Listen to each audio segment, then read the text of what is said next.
Begini ya, Bang Juma. Selamat malam, Bang Juma. Iya, malam. Bang sering menarasikan bahwa Iya. yang datang kepada Paulus itu adalah iblis, Iya, betul. ya kan? Iya, betul. Berarti Ada abang keraguan itu. berkesimpulan bahwa ya gini, Kristen nyembah abang iblis. berkesimpulan semua diajarkan. Dengar dulu lah, Bang. Semua yang diajarkan Paulus di dalam kitab suci kami itu adalah ajaran dari iblis. Iya, betul. Itu nggak ada Itu keraguan maksudnya. itu, nggak ada keraguan. Iya, betul. Enggak abang tarik itu. Betul. Enggak abang tarik. Enggak dong, enggak. Berarti abang Ngapain? berkesimpulan bahwa semua Saya- yang diajarkan ya itu adalah ajaran iblis gitu. Ya, Bang. Iya, kan iblis yang datang kepadanya. Betul. Iya, semua ajaran Paulus Dajjal yang ditulis di yang kitab datang kami kepada itu ajaran iblis Dajjal. itu ya. Iya gitu. Iya, itu yes. Oke. Kok diulang-ulang sih? Oke. Hmm. Biar saya tantang abang dulu berdebat. Iya, silakan. Ayo kita buktikan. dia. Ya. Ini benar. Ayo kita apa? Kita buktikan. Yang datang Kita kepada buktikan. Paulus Atau yang adalah datang iblis. dengar dulu, Bang. Ayo kita buktikan yang datang kepada Paulus atau yang datang ke Adalah Gua Hira iblis. yang penghasut. Boleh. Boleh. Oke. Ya. Coba Abang narasi dulu tentang makhluk yang Abang bilang iblis itu. Oke. Yesus berkata kepada angkatannya, Iya. Matius 12 nomor 43-45. Angkatan jahat dari orang Farisi kerasukan 8 roh iblis. Dan Paulus pun mengakui itu. Kalau di dalam dirinya itu ada iblis. Paulus loh, bukan saya ngarang. Tapi Paulus sendiri yang langsung berkata, pada diriku ada utusan berupa iblis yang diutus kemudian untuk mengecoh diriku. Itu pengakuan Paulus ya. Dan Anda harus mengakui itu. Itu kan Coba menurut Anda lihat. Abang. Menurut Paulus. Izin guru ndak agak noise dikit guru ndak. Oh iya. Gimana dong? Oh iya, betul. Oke lanjut. Iya. Jadi di dalam kitab saudara itu Paulus sendiri yang menerangkan bahwasanya pada dirinya itu ada iblis. Coba Anda baca di dalam 1 Korintus 5 nomor 5. Coba Anda baca. Bacakan Aku nggak kepada bisa baca, Bang. Rusak mataku. Baca aja. Benar nggak konteksnya ke situ ngomongnya? ya jelas saja. Karena karena oke, silakan. Saya yakin itu salah Dengar dulu. Di dalam 2 Korintus 12 nomor 7, dan supaya aku jangan meninggikan diri karena pernyataan-pernyataan yang luar biasa itu, maka aku diberi suatu duri di dalam dagingku, yaitu seorang utusan iblis untuk menggocok aku. Ya, Jadi pada diri Paulus itu memang ada Ayat iblis. berapa, Bang? Ayat berapa itu? 2 Korintus 12 nomor 7. Memang begitu ayatnya. Begitu ayatnya, dalilnya. 2 Korintus 17 nomor 7. Kepadaku diutus seorang iblis untuk menggocok aku. Ada dalilnya. Kok menggocok? Iya. Ini Paulus. Makanya Paulus mengaku, aku menerima Injil bukan dari manusia, tetapi dari Yesus. Bukan dari manusia, tapi dari Yesus. Aku menerima Injil dari Yesus, tapi Yesus itu bukan manusia. Berarti dia antikristus. Karena kenapa? Di dalam 2 Yohanes 1 nomor 7, siapakah planos itu? Siapakah penyesat itu? Siapakah pembohong itu? Siapakah Dajjal itu? Siapakah antikristus itu? Bukankah dia yang pergi ke seluruh dunia, yang tidak mengaku Yesus datang sebagai manusia? Yesus datang sebagai manusia. Paulus mengaku Yesus datang kepadanya bukan sebagai manusia. Berarti antikristusnya, dajjalnya adalah Paulus. Ya, silakan. Oke, Bang. Memang Ya. semua ayat-ayat yang Bang bilang itu memang saya tidak pernah baca karena udah 20 tahun hampir mata saya rusak. Tapi saya itu yakin salah konteks. Jadi begini, Bang. Betul. Begini, Bang.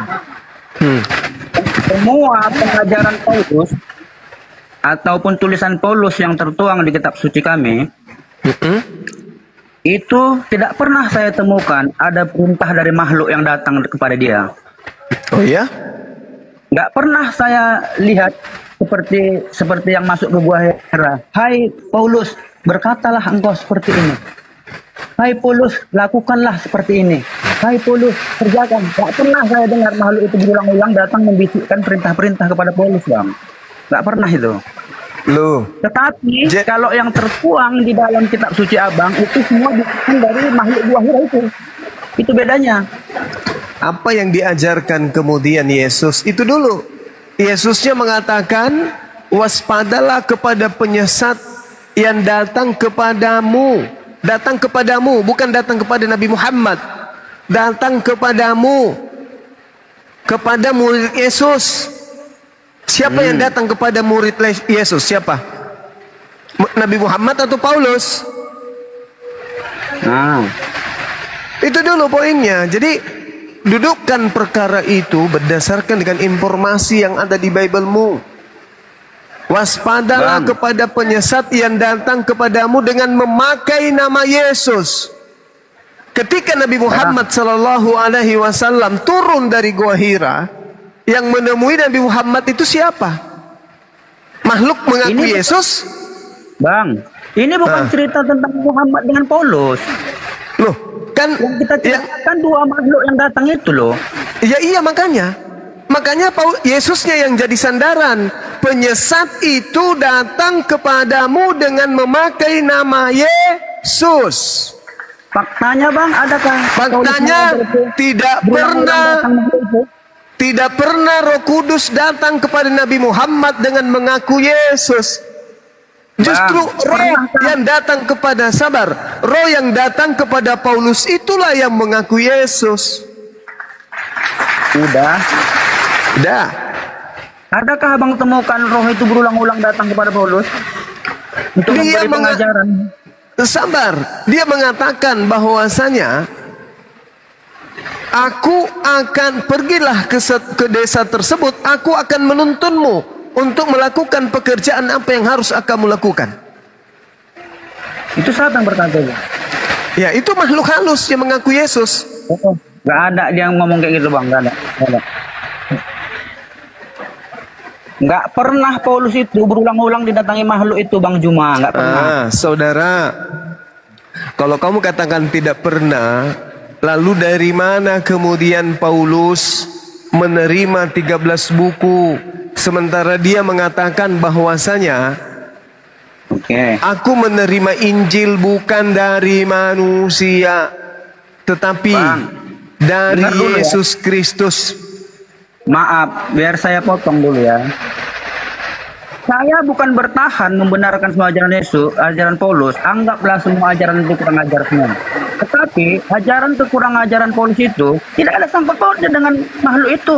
Kalau memang salah pun itu semua kesalahan Paulus. Tidak ada sangkut pautnya dengan makhluk itu karena makhluk itu tak pernah mengajarkan apa yang diajarkan Paulus. Loh, dengan berulang-ulang datang katakan ini Paulus. Apa itu Bang Juma? Nah, jadi kalau abang anggap pun pengajaran Paulus itu salah semua, itu yang udah salah Paulus. Saudara, ketika makhluk ini datang kemudian dia katakan kepada Ananias, pergilah, sebab orang ini adalah alat pilihan bagiku untuk memberitakan namaku kepada bangsa-bangsa lain serta raja-raja dan orang-orang Israel. Aku sendiri akan menunjukkan kepadanya betapa banyak penderitaan yang harus ia tanggung oleh karena namaku.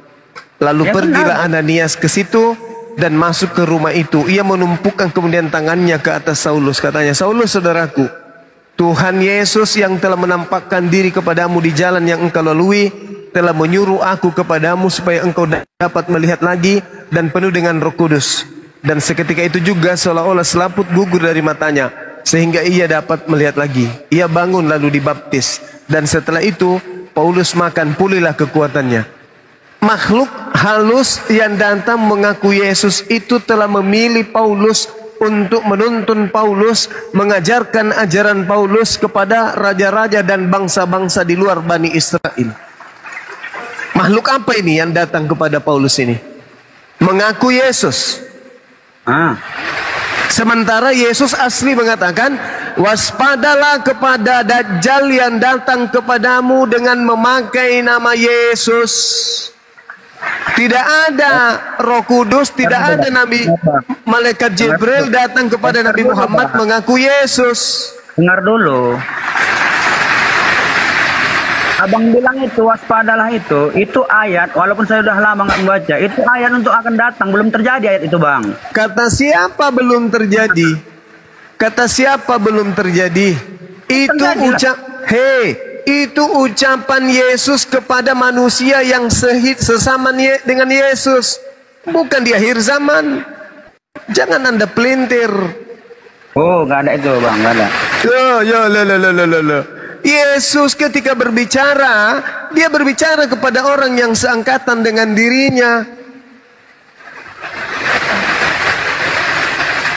bukan berbicara dengan Kristen. Kenapa? Akan datang nanti, Mesias palsu. Itu yang saya tahu, lebih berbicara Yesus. Akan datang apa? Mesias palsu. Ya itulah, akan datang Mesias palsu, artinya akan datang Yesus palsu. Itu, Bang, nubuatan untuk akan datang. Ayat itu belum terjadi, Bang. Janganlah apa. Kamu yang aneh. Yesus berbicara dengan siapa? Sabar dulu. Yesus berbicara dengan siapa pada saat dia datang? Pada murid-muridnya. Muridnya Bani Israel? Siapa itu? Tapi nah, sekarang siapa yang datang kepada muridnya? Hujan di sini, kawan. Sekarang pertanyaan saya, siapa yang datang kepada muridnya? Hujan, kawan-kawan. Kalau saya tutup baru tidak noise.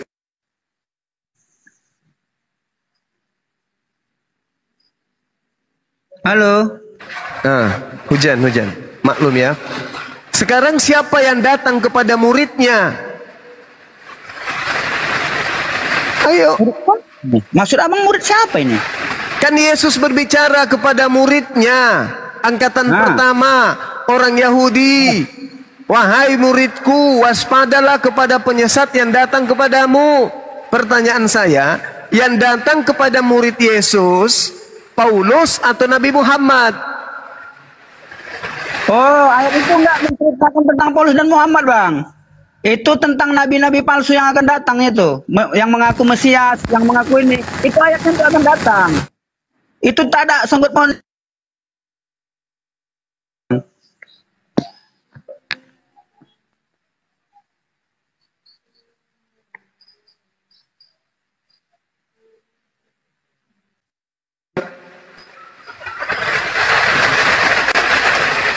Halo, suara saya kedengaran? Halo? Kedengaran, dia kedengaran. Ya, pertanyaan saya, yang datang kepada murid Yesus, makasih. Yang datang kepada murid Yesus itu Paulus atau Nabi Muhammad? Bang, ayat itu bukan ditujukan kepada Paulus dan Muhammad. Hei, saya bertanya, yang datang kepada murid Yesus Nabi Muhammad atau Paulus? Abang paksa karena ayat itu tidak menceritakan Paulus dan Muhammad. Ngapain abang tanya itu? Yang datang kepadamu. Siapa yang datang kepada murid Yesus? Kepada Muhammad. Nabi Muhammad atau Paulus? Paulus. Paulus, kenapa saudara susah kali kamu itu? Jujur, kenapa? Karena pada diri Anda itu ada Dajjal yang menghalangi Anda untuk jujur. Abang menghubung-hubungkan ayat yang tujuannya tidak pasti. Kenapa saya menghubung-hubungkan? Anda saja yang tidak waras. pertanyaan Yang saya, abang bacakan ayat pertanyaan itu, saya, bukan Bung, ada Bung, itu, jangan Paulus habiskan kan waktu memang. saya, jangan habiskan waktu saya, Bang. Kisah para Itu aja rasul, dengar, Kisah para rasul 22 nomor 4. Aku Paulus telah menganiaya pengikut Yesus sampai mereka mati. Laki-laki dan perempuan kutangkap dan kuserahkan dalam penjara. Itu siapa? Paulus. Paulus kan? Berarti penyesatnya siapa? Penyesatnya gimana? Ayo kau gimana? Kok abang tentang penyesat? Hei, kan Yesus berkata, waspadalah kepada penyesat yang datang kepadamu dengan memakai nama Yesus. Bang, itu untuk yang akan datang. Kenapa yang akan datang? Yesus berbicara kepada muridnya yang sesaman dengan dirinya. Kenapa kau berpikir yang akan datang, Cak Ayu? Bang, Kau ingin aku menipu yakin siapa? Saudara? Ayat itu tidak seperti itu, aku yakin. Tidak. Aco, Karena di kau dalam mau itu, menipu pada siapa, hari Cok? kedatanganku yang kedua kalinya. Aco, Nah. kau mau menipu siapa di sini, Cok? Ada bahasa kayak gitu. Aco, inna belale matin rono aco, ulu balang. Kau Coba itu, hei, buktikan dulu saudara, di mana. saudara, Di mana? dengarkan Mana saya, itu saudara yang Aco, bilang kepada Paulus? Di mana? saudara Di mana? Aco, saudara Aco. Nah. Anda baca Lukas 21 nomor 8. Dengarkan saya kalau kamu masih bisa disehatkan. Di Nanti situ saya Yesus baca. berkata begini, sabar. Kata Yesus, wahai murid-muridku, ya paman, waspadalah kepada penyesat yang datang kepada kalian dengan memakai nama Yesus dan berkata, akulah Yesus. Waktunya sudah dekat, jangan kamu percaya. Nah, murid bertanya, wahai guru, ya paman, kapan itu terjadi? Kata muridnya. Kata Yesus, namun sebelum itu terjadi, terlebih dahulu kamu ditangkap, dianiaya dan disesat dan dimasukkan ke dalam rumah-rumah ibadat dan dipenjara. Siapa pelakunya? Oke. Siapa pelakunya? Boleh saya jawab? Boleh saya Siapa jawab? pelakunya? Siapa pelakunya? Yang menganiaya, menangkap Boleh saya murid jawab? Yesus, mensesa murid Yesus, dan kemudian menghakimi murid Yesus di depan imam-imam kepala. Siapa itu? Siapa pelakunya? Boleh saya jawab? Siapa pelakunya? Boleh. Siapa yang menangkap murid Boleh, Yesus Pak. angkatan pertama? Yang menganiaya murid Yesus angkatan pertama itu siapa? Anggap Paulus sudah. Ah, Paulus. Sudah. Berarti Ya, penyesatnya siapa? Penyesatnya siapa? Anggaplah Paulus sudah. Ya, Paulus sudah. Alhamdulillah. Bagus kalau Boleh saya bicara? Boleh saya bagus bicara? kalau saudara saya itu sudah mulai sehat otaknya. Mudah-mudahan Boleh kamu bisa saya merenungkan bahwa penyesat yang dimaksud oleh Paulus, asisten Dajjal yang datang kemudian itu adalah Paulus yang menurut Yesus. Demikian. Boleh saya jawab? Ya, silakan. Apa? Masih mau menjawab? Hah? Kan dengar dulu, kan saya Dulu. bilang, kan dengar dulu Juma. Saya bilang tadi, maupun kau anggap salah ajaran Paulus itu tidak benar.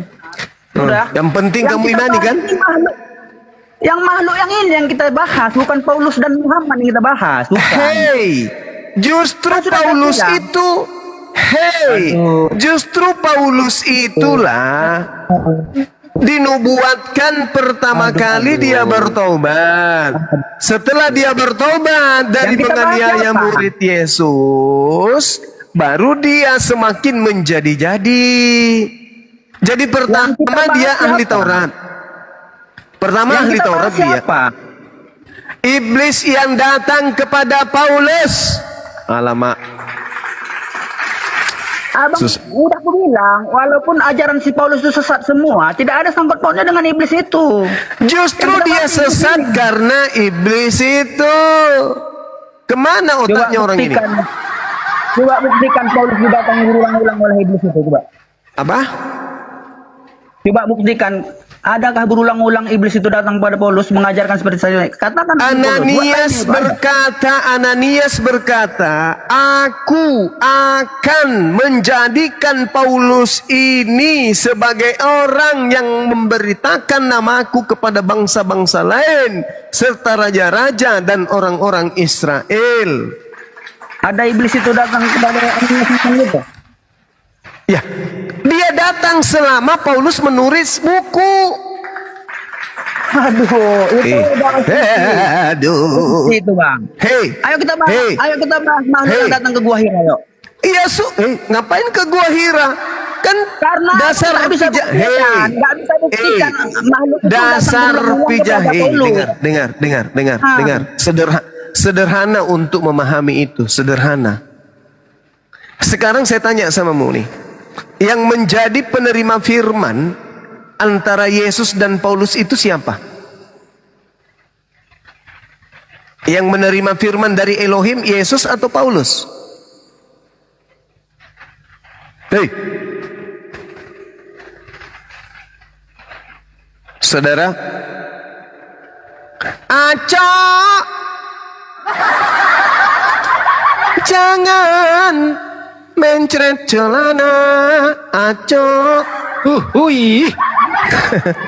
Mari kita berdiskusi, acok. Jangan kau pingsan duluan. Iya. Acok. Pakailah otakmu, acok puru-puru apa jana. Firman udah cakep aja. Sekarang yang menerima firman itu adalah Yesus. Ah ya. Yang menerima firman di Islam itu adalah Nabi Muhammad. Paulus ini nerima firman dari mana? Ya bikinlah anggap dari dirinya sendiri. Lah.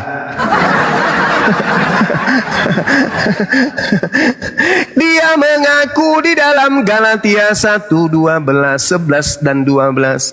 Aku menerima Injil bukan dari manusia. Kalau bukan dari manusia, lalu dari mana lagi? Sedangkan Tuhan Elohim mengutus nabinya menerima firman. Yesus Nabi, dia Rasul untuk mengajarkan Injil kepada Bani Israel. Cahayu. Hah? Injil apa yang diterima Paulus? Lah, baca Galatia 1 nomor 11 nomor 12. Aku menerima Injil bukan dari manusia, tapi dari pernyataan makhluk yang bernama Yesus Kristus. Oh, enggak ada gitu bacaan, enggak ada. Baca Galatia 1 nomor 11 nomor 12. Baca.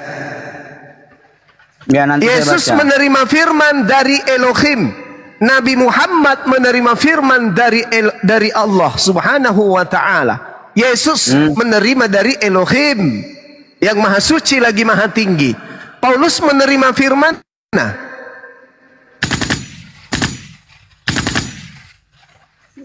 jangan ke situ karena jangan ke situ. Jangan ke situ. Gimana jangan ke situ? Memang ku akui Bang Juma itu pandai semua ayat. Cuman Bang Juma itu untuk menyuram-nyuramkan untuk supaya orang bisa jawab. Aku tahu Bang Juma itu kayak mana. Lah sekarang kan tinggal jawab, Cahayu. Saudara tinggal jawab. Paulus menerima Injil dari mana? Tak pernah berulang-ulang makhluk itu datang sama dia Bang Juma. Kalau begitu 13 buku ini ditulis dalam sekejap. Gitu. Kan sudah saya bilang. Seandainya pun itu salah semua, itu mutlak kesalahan Paulus. Nggak ngerti Bang bilang gitu. Kalau Anda sudah mengakui dia salah, akibatnya Kristen ini sepotong dari penghuni dunia ini, separuh dari penghuni dunia ini berarti salah semua itu dong. enggak urusan saya. Yang kita tanya itu sangkut pautnya dengan majlis yang datang kepada dia ini yang kita katakan. Nakal. Kamu diskusi mau ngapain di sini kalau gitu? Kau mau cari kebenaran atau mau ngerumpi? Abang yang Nabi Muhammad sallallahu alaihi wasallam menerima firman dari Allah. Oke? bisa dibuktikan. Yesus menerima firman dari Allah. Paulus menerima firman dari mana? Dengar, bisa kalian buktikan. Apanya tuh? Oh, coba gini ya. Kalau memang makhluk yang datang itu dari Tuhan, dia coba sebutkan ayat di mana yang mengatakan secara spesifik bahwa Injil dan Taurat sudah dipalsukan. Kedua, tunjukkan ayat aslinya bunyi kayak mana, setelah dipalsukan bunyinya kayak mana, coba. Begini saudara, untuk mengetahui bahwa kitabmu itu palsu, Nabi Musa menerima Taurat itu dalam bahasa apa?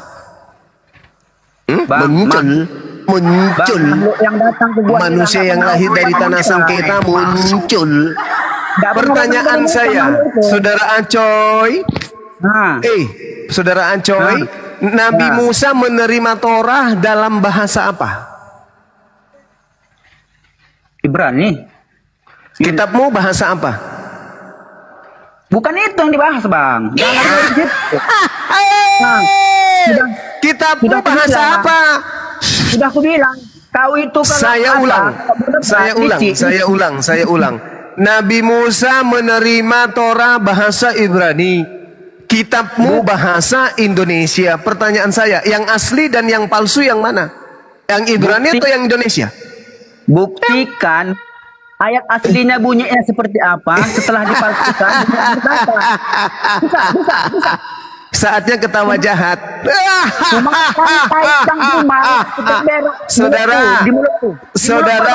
Saudara, Anda tadi mengakui Nabi Musa menerima Torah dalam bahasa apa?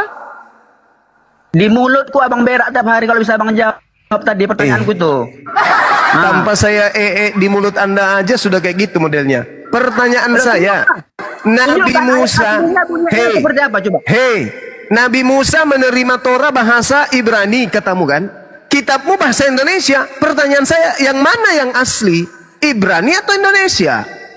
Yang kita bahas makhluk, bukan Nabi Musa. Dari tadi abang nggak paham saya bilang. Yang kita bahas makhluk, bukan Nabi Musa. Tapi Anda menyeret ke sana.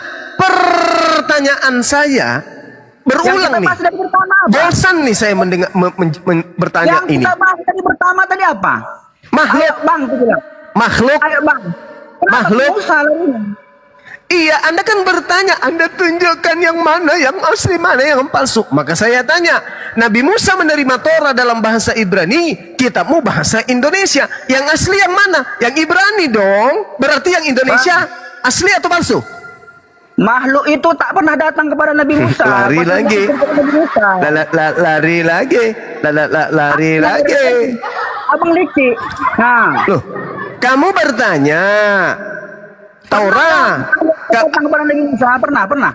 Kamu itu mau bahas apa, Bung? Mau bahas apa dulu nih? Tentukan dulu temanya yang mana mau dibahas ini. Saya mengikuti arahmu. Tadi kau katakan, mana Torah asli, mana yang palsu? Kan itu pertanyaanmu. Saya tanya, Nabi Musa menerima Torah dalam bahasa apa? Ente jawab, bahasa Ibrani. Muncul pertanyaan seketika. Yang mana yang asli? Bahasa Ibrani atau bahasa Indonesia? Apa kau katakan? Kenapa bahas Nabi Musa? Kita nggak bahas Nabi Musa. Kita bahas makhluk. Pertanyaan saya lagi ke sana. Ketika saya katakan Injil diwahyukan oleh Allah kepada Yesus, Al-Quran diwahyukan Allah kepada Nabi Muhammad, Paulus menerima wahyu dari mana? Apa jawabanmu? Taruhlah itu bukan wahyu, dari itu adalah kesalahannya sendiri. Loh, kok taruhlah? Kalau kau sudah menyalahkan Paulus, itu sama dengan kamu menyalahkan seluruh Kristen di dunia. Paham kau?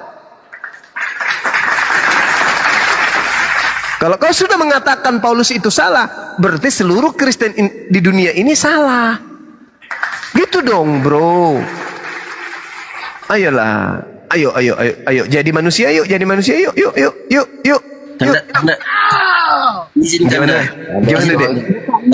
Coy, buka mute. Coy, tombol kabur sebelah kanan pojok atas.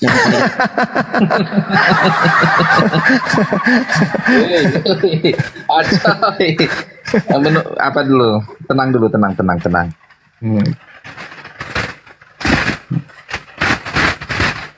Oke ya, jelas ya bahwa yang diutus menerima firman itu adalah Yesus, bukan Paulus. Jadi Paulus ini menerima firman dari mana kalau bukan dari Yesus? Dari Mesias palsu. Itu kesimpulannya. Salah kau cuma. Apanya yang salah? Dia mengaku kok Mesias palsu. Saudara, itu pengakuan Yesus loh, bukan pengakuan saya loh. Yesus loh yang berkata itu, bukan aku loh. Pada saat Paulus bertemu dengan Yesus di perjalanan itu bukan ke Tarsus, Yesus itu bukan Yesus dulu. Itu bukan Yesus. Pada cahaya itu berkata, dan ada saksinya orang yang bersama dengan Paulus itu mendengar bahwa suara itu berkata, akulah Yesus yang kau aniaya. Jelas itu sekarang, kau jangan garang-garang, kau jangan membelokkan kau jadi penyesat. Sekarang Yesusnya mengatakan penyesat itu banyak atau satu orang? Sabar, itu sekarang kau kan tadi kalau kusimak-simak dari gaya bahasamu, seolah-olah pada saat Yesus mengatakan itu kepada murid-muridnya, pada saat itu Yesus masih hidup dan mengatakan itu di depan murid-muridnya dan di depan bisa saja depan orang banyak, seolah-olah itu hanya pada murid. Salah kau. Makanya menginterpretasi ayat Alkitab itu enggak segampang cara kau tidak usah kau persulit. Tidak usah kamu persulit. Memang enggak sanggup kau persulit. Aku kasih kau satu contoh cuma. Jangan kamu persulit. Dengarkan saya. Yesus berkata bahwa akan datang Yesus palsu. Kamu akui atau tidak? Mesias palsunya katanya. Kau banyak kali ceritamu. Yesus palsu kan? Mana Yesus itu? Hey. Mesiasnya palsu. Mesiasnya memakai namaku. Namanya Yesus siapa? Nama Yesus siapa? Sekarang kutanya dulu kau. Mesias itu artinya apa? Sekarang pertanyaan saya. Mesias itu memakai nama Yesus, betul? Mesias palsunya datang memakai nama Yesus, betul? Mesias palsunya memakai nama Yesus. Nabimu pun pakai nama Yesus. Nabiku namanya Nabi Muhammad. Cak Ayu, jangan kau nipu di sini. Jangan kau nipu. Mesias palsunya itu ngaku Yesus. Nabi Muhammad tidak pernah mengaku bertemu dengan Yesus atau mengaku Yesus. Nggak pernah. Jangan kau cungkir balikkan keadaan. Yesus berkata kepada Bani Israel, oke? Waspadalah kepada diam. Waspadalah kepada penyesat yang datang kepadamu dengan memakai namaku.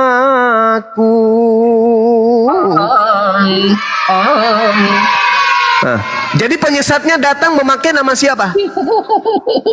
Kayak gitu kok caranya. Penyesatnya datang memakai nama siapa? Jadi penyesatnya datang memakai nama siapa? Nabi palsu, nabi setelah Yesus, kawan. Penyesat datang menurut Yesus memakai nama siapa? Aduh, bakal dia nggak jawab. Dia nggak bisa kan? Nggak bisa. Karena Al-Quran saya sudah mengatakan wa ikhwanuhum yamuddunahum fil ghayyi thumma la yuqsirun. Dan adalah saudara-saudara setan, yaitu orang-orang kafir, dan mereka tidak akan henti-hentinya menyesatkan. Ini yang sedang kalian lakukan. Jelas-jelas Yesus berkata kepada pengikutnya yang asli, waspadalah kepada penyesat yang datang kepadamu dengan memakai namaku. Berarti penyesatnya datang memakai nama bom-bom. Memakai nama Yesus. Sekarang yang datang kepada Nabi Muhammad, apakah mengaku Yesus? Tidak. Yang datang kepada Paulus, apakah mengaku Yesus? Ya. Yes. Sederhana kawan. Inna qaidah syaitan kana daif. Tipu daya iblis itu lemah, kata Allah. Tetapi yang membuatnya kuat adalah saudara-saudaranya, yaitu kalian. Kami Islam diutus untuk meluruskan akidah ini. Fattakullah wa ati'un, hadza siratul mustaqim. Bertakwa kepada Tuhan yang mengutus Yesus dan taat kepada Yesus, itu adalah jalan lurusnya bagi Bani Israel. Kalau bagi kami, ati'ullah wa ati'ur rasul wa ulil amri minkum, itu juga adalah jalan yang lurus. Sederhana bukan? Cuman masalahnya sekarang, iblis tidak akan mungkin senang membiarkan kalian keluar dari lingkaran penyesatannya. Nggak mungkin. Iblis sekarang sedang bekerja bagaimana bisa melumpuhkan Bang Suma dan kawan-kawannya. Kenapa? Karena sudah banyak kemudian korban iblis yang tersadarkan dari tidur panjangnya. Hari ini kau membenci Bang Suma, Bung. Besok hari kalau kau sudah menemukan jalan lurus itu, kau akan menangis dan berterima kasih kepada Bang Suma dan saudara-saudaranya. Betapa kami gigih memperjuangkan supaya kalian itu bisa selamat. Yesusnya berkata, waspadalah kepada penyesat yang datang kepadamu dengan memakai namaku. Berarti penyesatnya datang dengan memakai nama Yesus. Yang datang kepada Paulus ngaku apa? Ngaku Yesus. Bagaimana tolak ukurnya kemudian? Baca Galatia 1 nomor 11 nomor 12. Aku menerima Injil. Aku menerima Injil. Buatan Aku Paulus. menerima. Nggak dipercaya Aku menerima Injil. Aku menerima Injil bukan dari manusia, tapi dari Yesus Kristus. Dengan kata lain, Paulus mengaku Yesus Kristus ini bukan manusia. 2 Yohanes 1 nomor 7, siapakah penyesat itu? Bukankah dia yang pergi ke seluruh dunia yang tidak mengaku Yesus datang sebagai manusia? Itulah antikristusnya, itulah dajjalnya. Dalil kata Tuhanku apa?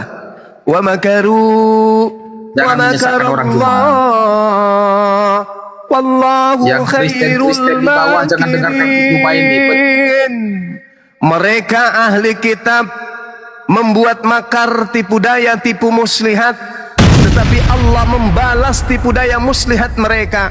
Sesungguhnya Allah adalah pembalas, sebaik-baiknya pembalas kejahatan. Tuh dalil.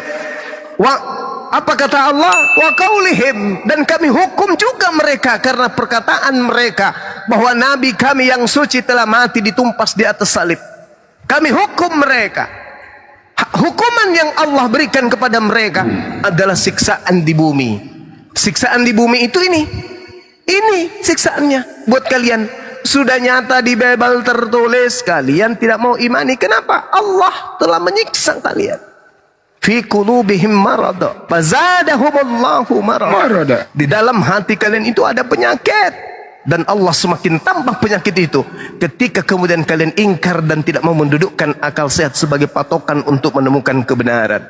Padahal Yesus mengatakan, kasihilah Tuhanmu dengan akal budi. Apa itu akal budi? Akal sehat. Kenapa Anda tidak mau menggunakan akal sehat? Karena kapan Anda menggunakan akal sehat, kalian akan meninggalkan Kristen. Ayo saudara, apakah saya ada menghina? Apakah saya ada menghujat? Enggak kan? Ini hanya pembahasan dua anak bangsa antara saya dengan kalian. Nggak ada hina menghina di sini. Adakah kemudian makhluk yang datang kepada Nabi Muhammad ketika kemudian dikatakan dalam Al-Quran, Qul nazzalahu ruhul qudusi min rabbika bil haqqa liyuthabbital ladzina amanu wa hudaw wa busyra lil muslimin? Adakah di situ pernyataan akulah Yesus? Gak ada.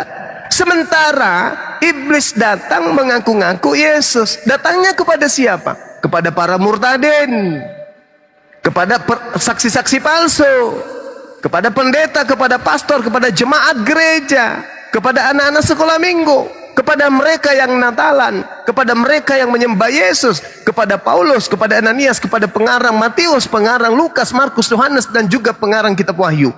Inilah mereka yang disebut Yesus di dalam kitab Anda sendiri. Bukan saya menghina, tetapi coba Anda keluar dari sana dengan kaidah-kaidah yang benar. Dudukkan kerangka berfikir Anda berdasarkan iman Anda dengan dalil yang Anda imani. Jangan hujat pribadi Bang Suma. Itu tidak akan mempan. Saya tidak akan goyang dengan hujatan itu. Tapi tolong, diskusi ini dihargai. Kita anak bangsa, ditonton ribuan manusia. Ketika kita kemudian mempertemukan dalil, maka kita harus menghargai dalil itu. Untuk apa kita beragama kalau agama itu menghantarkan kita ke neraka? Buat apa? Kita egois. Pokoknya saya paling benar, agamaku yang paling benar. Cuy, sejengkal kamu tinggalkan bumi ini menuju alam barzah, apa yang bisa kamu lakukan? Ketika kau ditanya, siapa yang mengajarkan kau menyembah anak manusia bernama Yesus? Jawabanmu apa? Iblis tertawa. Punya teman ke neraka. Ayo, siapa yang mengajarkan kalian ibadah minggu? Jawabanmu apa? Bingung. Mau bilang Yesus, Yesus tak pernah. Mau bilang Elohim, Elohim tak pernah. Apa yang kalian bisa saat itu? Nggak ada. Siapa yang bisa menolongmu? Nggak ada. Bahkan di dalam kitab saudara, apa kata Yesus? Yang memanggil aku Tuhan, bernubuat, bermujizat, mengusir setan pakai namaku. Pada akhir zaman aku akan berkata kepada mereka, enyahlah daripadaku, kalian semua adalah pembuat kejahatan. Aku tidak mengenal kalian. Lalu apa yang kalian harapkan? Apa yang kalian banggakan dengan agama kalian ini? Yesus ingkar terhadap kalian. Yesus menolak kalian. Ibadah kalian ditolak Yesus. Sesembahan yang kalian lakukan ditolak oleh Yesus. Lalu kalian ini mau membanggakan siapa? Iblis. Kalian bangga dengan iblis yang datang kepada kalian yang Anda katakan, dalam diriku ada Roh Kudus. Bangga dengan Roh Kudus itu rupanya. Padahal itu bukan Roh Kudus. Apa buktinya dia bukan Roh Kudus? Coba Anda lakukan. Lihat prosesi keagamaan Anda itu apa coba? Di mana Tuhan datang kemudian kepada nabi-nabi mengharamkan babi, di situ kalian jadikan babi ini makanan kebanggaan. Dengan pongahnya kalian tertawa-tawa, terbahak-bahak. Ketika ada orang makan babi, kalian bangga, kalian pertontonkan. Bahkan murtadin, bismillahirrahmanirrahim, makan babi panggang enak sekali. Kamu bangga dengan itu, padahal itu makanan diharamkan. Coba, apa bedanya kamu dengan iblis? Iblis malah kemudian lebih rendah kedudukan kekafirannya daripada kalian. Ketika iblis menggoda Adam, Adam makan buah ilmu pengetahuan. Hawa makan buah ilmu pengetahuan. Mereka memakannya, iblis tidak memakannya. Kalian lebih parah daripada iblis. Karena sudah nyata-nyata di dalam Bible kalian, yang kalian ambil terjemahannya dari kitabnya orang Yahudi, jangan kau makan babi karena itu haram bagimu. Itu ada fungsinya rupanya di dalam kitab saudara. Itu ada fungsinya rupanya dalam iman kalian. Itu ada fungsinya rupanya dalam agama kalian. Tak ada fungsinya. Itu cuman aksesoris. Buktinya kalian bangga makan babi, padahal nyata di situ diharamkan. Lalu kemudian ada konsep baru yang disusupkan masuk oleh iblis. Semuanya telah dihalalkan. Kata siapa? Kata Paulus. Dengan matinya Yesus di atas tiang salib, kita Kristen dibebaskan makan segala-galanya. Karena dia telah membatalkan haramnya babi. Kata siapa, Lus? kata makhluk yang datang kepadaku. Siapa namanya, Lus? Yesus. Dia siapa rupanya? Pokoknya bukan manusia. Lalu? Pokoknya bukan manusia. Loh, lalu siapa? Namanya Yesus Kristus. Hei, setahu kami, sepanjang telinga kami mendengarkan, mata kami melihat, yang disebut Yesus itu anak manusia, Lus. Anak manusia. Mau sampai kapanpun dia anak manusia. Kenapa kau katakan dia bukan manusia? Oh ternyata yang datang kepadamu memang bukan manusia, Lus. Namanya memang juga Yesus, Lus. Tetapi ternyata beda dengan Yesus yang datang kepada Bani Israel sebagai nabi. Ayo, adakah di antara kalian bisa membantah ini? Kalau ada silakan.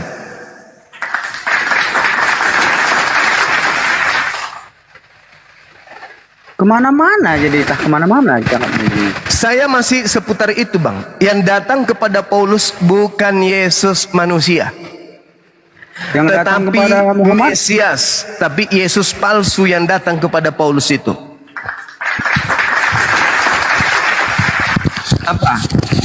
Apa yang ingin kau pertanyakan? Yang datang kepada saya. Selamat malam Bang Suma. Malam, Bang, malam. Kalau mau alap itu Bang, apa harus di masjid atau sesama Islam aja Bang? Sebenarnya mu'allaf itu persaksian iman. Persaksian iman bahwa kita menyadari sepenuh hati dengan ikhlas, ridho, mengakui tidak ada Tuhan selain Allah yang maha suci lagi maha tinggi, dan mengakui Nabi Muhammad sallallahu alaihi wasallam adalah rasul dan nabi penutup daripada nabi-nabi. Sah meskipun orang bersyahadat dalam kamar seorang diri, itu sah. Karena iman itu adalah urusan kita dengan Tuhan kita. Itu iman. Tetapi kenapa harus dipersaksikan? Karena banyak hal. Pertama, orang ini harus mengganti identitas. Yang kedua, kita hidup di negara hukum. Ketika ada yang terjadi bertalian dengan keyakinan, maka saudara muslim harus mempertanggungjawabkan kemudian apa yang terjadi kepada saudara muslimnya. Contoh misalnya, ketika saudara muslimnya meninggal dunia, dia adalah mu'allaf, tetapi tidak diketahui, maka keluarganya akan menguburkannya secara kafir, secara kufur. Maka dia harus memiliki identitas Islam, dan identitasnya itu harus disaksikan oleh khalayak banyak, supaya ketika ada apa-apa yang terjadi, maka umat Islam yang adalah saudaranya harus mengambil jenazahnya untuk dimakamkan secara Islami. Seperti itu, Bang. Ya, mengerti Bang. Saya juga bukan Kristen yang taat seperti abang. Siapa ini, Acoy? Dia juga bukan Kristen taat, Bang. Dia katakan dia jarang baca Bible. Dia cuman modal nyerocos aja, Bang Acoy ini. Kalau saya Bang, kemarin curhat sama pendeta, disuruh baca Bible katanya secara mendalam, justru saya kayak tersesat karena saya tidak tahu Waduh. mengakui Tuhan itu dia seperti apa. Cari Tuhan untuk mengakui dia sebagai Tuhan itu di mana? Baca ayatnya di mana? Iya, sebenarnya gini, Bang. Kalau kita belajar tentang Bible ya, satu-satunya manusia selepas Nabi Musa alaihissalam yang bisa menjelaskan tentang Tuhan pencipta langit dan bumi itu hanyalah Yesus, bukan Paulus. Di dalam Yohanes 1:18, tidak ada seorang pun yang pernah melihat Allah, tetapi anak tunggal yang ada di pangkuannya, dialah yang menjelaskan tentang Tuhan tersebut. Dialah yang kemudian menerangkan, dialah yang mentafsirkan tentang Tuhan itu seperti apa, bagaimana, apa maunya, apa yang dikehendaki, apa larangannya, adab, apa perintahnya. Itu Yesus yang punya tugas itu untuk menjelaskan itu. Tak ada seorang pun yang punya hak kecuali dia. pada masanya. Nggak boleh. Makanya di dalam Yesaya 31 Bang, nomor 31 sampai 34, apa kata Tuhan di sana? Setelah dia melakukan perjanjian baru kepada Bani Israel, aku akan mengadakan perjanjian baru kepada Bani Israel dan Bani Yehuda, yaitu aku akan memasukkan hukum Taurat ke dalam batin setiap mereka.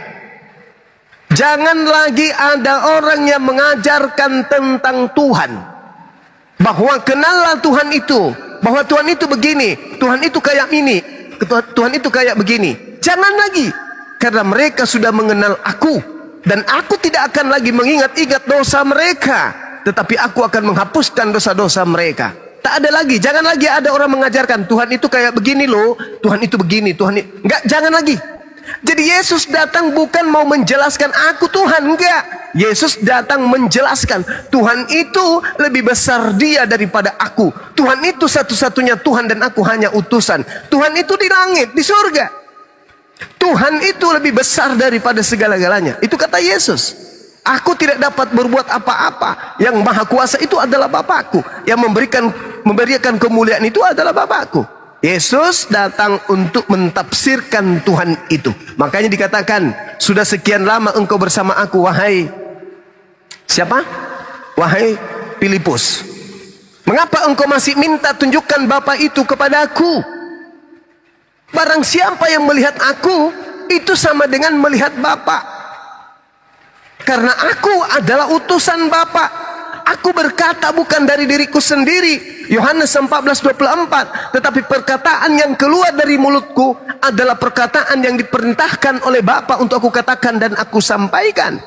Makananku adalah melakukan pekerjaan-pekerjaan yang aku lihat Bapa mengerjakannya, maka aku pun melakukannya. Yohanes 3 nomor 34. Jelas itu. Yohanes 4 nomor 43. Jelas itu Bang. Jadi Yesus yang punya hak, yang punya wewenang menjelaskan tentang Tuhan. Maka apa simpul akhirnya? Yohanes 17 nomor 3. Hidup kekal. Simpul akhirnya itu. Untuk apa kita beragama kalau kita tidak mendapatkan hidup kekal? Sedangkan hidup kekal menurut Yesus konsepnya ada dua yang harus kita imani. Yang pertama, mereka mengenal engkau satu-satunya Tuhan yang benar. Dan yang kedua, mengenal aku yang engkau utus. Berarti konsep hidup kekal hanya ada di Islam. Apa itu? La ilaha illa huwa, pencipta langit dan bumi, wa Yesus Rasulullah. Hanya itu, tak ada yang lain. Karena itu adalah konsep yang Yesus tawarkan. Hidup kekal itu adalah mereka mengenal engkau satu-satunya Tuhan yang benar dan mengenal Yesus yang engkau utus. Kalau satu-satunya, jangan ditambah, jangan dikurangi, jangan ditambahi. Satu-satunya. Kata siapa? Kata Yesus. Jadi saudara, Yesus itu datang sebagai juru selamat, bukan? Untuk mengimaninya sebagai juru selamat, maka kita harus mendudukkan dia sebagaimana ajarannya tentang dirinya. Siapa aku menurut aku? Siapa Yesus menurut Yesus? Coba ya. Ini ada satu hal yang menarik saudara. Ketika kemudian saya membaca sebuah dalil di dalam kitab saudara, saya itu malu. Malu semalu-malunya. Kenapa saya katakan saya malu semalu-malunya? Karena di dalam kitab saudara, di situ sangat jelas diterangkan kemudian bagaimana ibu kandungnya Yesus dalam memandang anak kandungnya bernama Yesus. Ibunya sangat luar biasa kemudian mengandung dan membesarkannya seorang diri. Ketika kita lihat kemudian pada masa ibunya mengatakan bahwa, anakku, kamu kemana aja? Aku dan ayahmu cemas. Dia cemas. Kenapa dia cemas? Karena mereka kehilangan Yesus beberapa hari. Itu diterangkan di mana ya?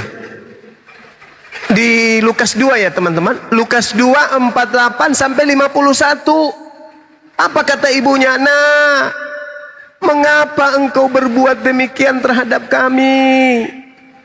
Ibumu, aku cemas mencari engkau.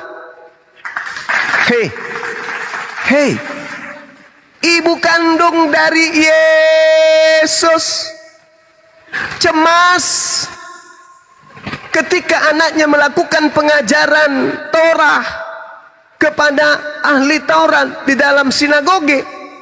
Tanpa izin dia meninggalkan ibunya. Ketika ibunya cemas mencarinya kemana-mana, lalu kemudian dia temukan Yesus. Apa kata ibunya?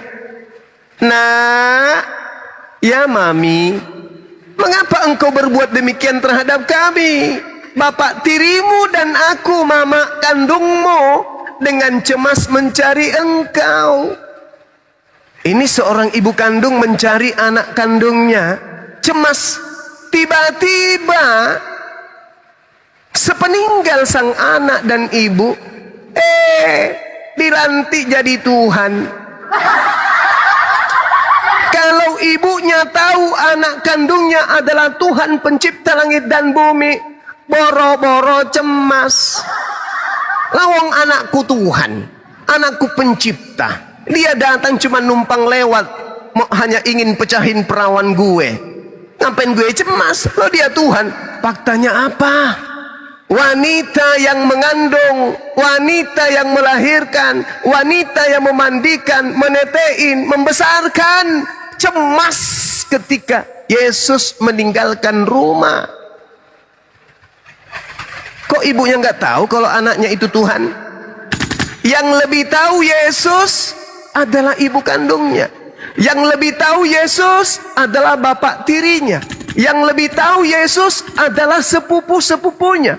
Yang lebih tahu siapa Yesus adalah famili, keluarganya, tetangganya, orang terdekatnya, yang memandikan, yang menceboin, yang membesarkan, yang menetein, yang menyuapin.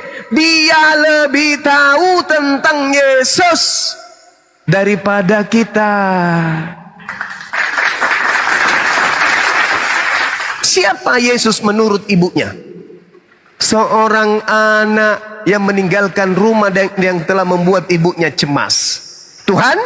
No. No. Bukan Tuhan. Dia anakku, kata Maria. Nak, kenapa kau membuat aku cemas? Dia anaknya. Anaknya Maria, dia anakku. Nah, sekarang kita hidup di zaman modern. Masihkah kita ingin hidup di zaman batu, mempertuhankan kepada yang bukan Tuhan, hanya gara-gara makhluk yang datang ngaku-ngaku Yesus, sedangkan Yesus asli sudah mengatakan, waspadalah kepada penyesat yang datang kepadamu dengan memakai nama Yesus. Dia akan menyesatkan banyak orang. Bang Suma, ya paman, itu tertulis rupanya. Yes, di mana Bang Suma? Matius 24 nomor 4 nomor 5. Baca. Wow, ternyata di situ memang Yesus betul-betul mengatakan, waspadalah kepada penyesat yang datang kepadamu dengan memakai nama Yesus dan berkata, akulah Kristus. Dan dia akan menyesatkan banyak orang. Bang Suma ngarang. Buka Bible. Loh, kok Bang Suma percaya Bible? Hei, kalau pakai Quran bahaya. Bahaya kalau pakai Quran. Bahaya. Karena Al-Quran membahas secara detail tentang tipikal ciri-ciri orang-orang kafir yang mempertuhankan makhluk Tuhan bernama Yesus. Bahaya bagi Quran, bahaya. Maka cukuplah Bible memuntahkan isinya. Cukuplah Bible yang menguraikan isinya. Maka cukuplah pengiman Bible, orang-orang yang percaya kepada Bible, untuk mengimani dan percaya berdasarkan naluri akal sehatnya. Adalah satu kehancuran apabila kita punya kitab yang kita imani, tetapi kita tidak percaya isinya. Adalah satu kebodohan ketika kita mengaku memeluk sebuah agama, mengkitabkan sebuah kitab, tapi isinya kita tidak imani. Itu jahil. Ulaika hum syarrul bariyah. Al-Quran akan semakin nampak kebenarannya. Mereka punya kitab namanya Bible, tapi mereka tidak percaya isinya. Mereka mati-matian memperjuangkan, ini firman Tuhan, ini firman Tuhan, ini firman Tuhan, tapi isinya tidak diimani. Ya percuma. Itu jahil. Makanya Al-Quran mengatakan ulaika hum syarrul bariyah.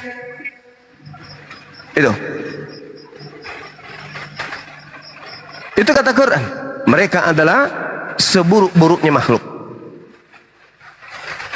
Karena kenapa? Dia punya kitab, tapi dia tidak imani isinya. Malah kalau ditunjukkan kebenarannya, kamu salah tafsir. Oh, kamu tidak ngerti. Karena tidak ada Roh Kudus dalam dirimu. Lah kamu mengerti enggak? Ditanya, kamu sendiri ngerti enggak? Apa katanya? Bang Suma, memang saudara baca di kitab mana itu? Kok saya baru dengar? Hah? Anda mengatakan saya tidak ngerti? Ya. Anda mengatakan saya salah tafsir? Ya. Anda mengatakan coba baca satu perikop? Ya. Tapi Anda sendiri nggak tahu di mana bunyinya, di mana tertulis itu? Ya, aku sendiri nggak tahu, Bang Suma. Kenapa rupanya? Karena kami bukan umat penghafal. Oh gitu. Bung, logika sederhananya begini. Ketika kita mencintai sesuatu, maka kita akan gampang menghafalnya. Anak kecil, semisal bayi, dinetein sama ibunya, nangis dia kan, dikasih tete ibunya, diisapnya kan, blak blak blak blak blak blak blak blak, anteng diam. Coba kalau dia nangis, kau kasih jarimu, mungkin 1 menit masih anteng, 2 menit pasti dia nangis. Kenapa? Dia hafal, insting hafalannya kuat. Ini bukan putingku, ini bukan puting ibu, ini jarinya bapak, soalnya bau rokok. Bayi aja punya insting cinta. Punya insting cinta. Sama seperti ketika kita mencintai seseorang, kita ingin menyanyikan sebuah lagu untuk dia, maka lagu itu akan kita hafalkan. Lah ini ada orang ngaku anak Tuhan, ngaku punya Bible, tapi dia nggak tahu isi Bible-nya itu apa. Itu adalah alasan dibuat-buat. Kenapa? Karena tidak ada tarik menarik, tidak ada daya tarik, tidak ada daya cinta, tidak ada hikmat di situ. Tidak ada hikmat yang tersimpan di dalam buku tersebut. Kenapa? Terbukti penganutnya, yang mengimaninya, yang memegangnya sebagai buku panduan, tidak mengetahui isinya, tidak menghafal isinya, tidak bisa baca original teksnya. Kenapa? Karena pada sejatinya di situ tak ada cinta. Kenapa mereka suka dengan agama itu? Karena di situ bebas. Mau ibadah bebas. Sekali seminggu itu pun cuma datang nyanyi. Kemudian apapun bisa dimakan. Makanan yang paling disukai babi. Minuman yang paling disukai alkohol. Semuanya bebas, tak ada. Makanya disukai agama itu. Tapi bukan kebenaran yang membuat orang itu istiqomah, teguh pendirian terhadap agamanya. Bukan. Tapi karena kenikmatan-kenikmatan duniawi saja. Apa kata Yesus nih, terakhir nih ya, sebelum saya tidur. Apa kata Yesus dalam Matius 23 nih? Matius 23 coba dipelototin. Orang-orang Yahudi, orang Farisi telah menduduki kursi Musa. Tapi wahai kaum murid-muridku, jangan pernah kau mengikuti tipikal tabiat karakter mereka. Mereka hanya membaca, tapi mereka tidak mempraktekkan isi Torah. Itu kata Yesus. Jangan kau ikuti mereka. Mereka hanya berkata, ini Torah, ini punya kita, ini firman Tuhan. Kami adalah pemilik firman Tuhan. Kami pelaku firman. Kami ini adalah rohani, Israel rohani. Mulutmu kawan, mulutmu bro, bawanu sambalu. Tapi praktek dalam keagamaan jauh dari panggang, jauh dari api. Gimana ceritanya? Ditanya, Yesus berkata, waspadalah kepada penyesat yang datang kepadamu. Wah, udah ngomong 2 jam. Ujung-ujungnya memang itu ada dalam Bible. Soalnya saya sudah 20 tahun udah pernah baca Bible. Cak Ayu, kami aja Muslim tahu. Kenapa kami tahu? Karena kami adalah pecinta kebenaran. Kami adalah penikmat ilmu pengetahuan. Bukan hanya dengar katanya ibu, katanya paman, kakak, katanya nenek. Enggak. Islam itu adalah orang yang dituntun dari sejak awal. Ikra, ikra, ikra, ikra. Pahami, dalami, tadabburi. Ya, tanamkan di dalam benak akalmu, pikiranmu. Afala tatafakkarun, afala ta'qilun. Nah, jadi seperti itu saudara, kembali kepada tema kita bahwa Yesus mewanti-wanti akan datangnya Yesus palsu, dan alhasil Yesus palsunya berkarya. 2 miliar lebih manusia di atas muka bumi ini mempertuhankan Yesus palsu yang datang kepada Paulus. Demikian.